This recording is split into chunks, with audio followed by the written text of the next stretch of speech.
the most important thing. Reading greens, uphill, downhill, side hill. You have to be able to control speeds. You have to be able to hit the ball where you want to start it. So what we've got, thank the Golf Channel, they have put in a new green. And what you can see here is I've put a couple of golf balls on here on our virtual green, and then I've put a yardstick on here. So if we go to this down the line shot, what you can see is how much higher this golf ball is than this golf ball. So this putt is going to break from right to left. Now what I'm going to do is I'm going to take that apart, and by the way, you can see that when I let that go, that ball is going to roll down that slope. Watch how much this putt is going to break when I go back here, okay? I hit it.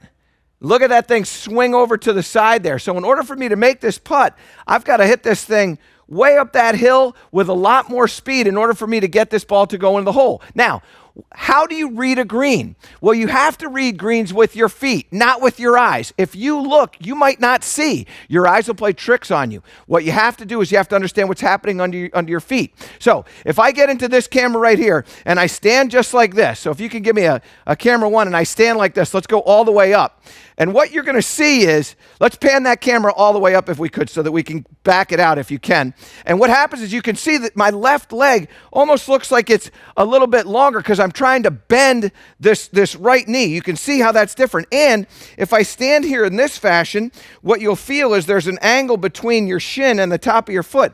This angle is going to be less than 90 degrees. If I stood on a flat lie, it would be 90 degrees. When I stand here like this, yeah, you can see there's a good shot closing in. You can see that my toes are close to my shins. When I turn around, now what you can see is that my feet are set so that that angle is wider than 90 degrees. That's exactly what that's going to look like, and you want to feel that. Now, I'm going to show you something else. When you start to walk on these greens and you're walking, what you're going to find is that your plant foot will do something different. So if I start to walk up a hill, what I will do is I will get into the ground. My toe will dig in before my heel. So when I'm walking uphill, my toe's going to grab the ground. When I walk downhill, my heel's going to grab the ground because obviously as the property is running away from you when you put your foot down, the heel's going to hit first. So as you're aware of what is contacting the ground first, either the heel or the toe, it's telling you about what's happening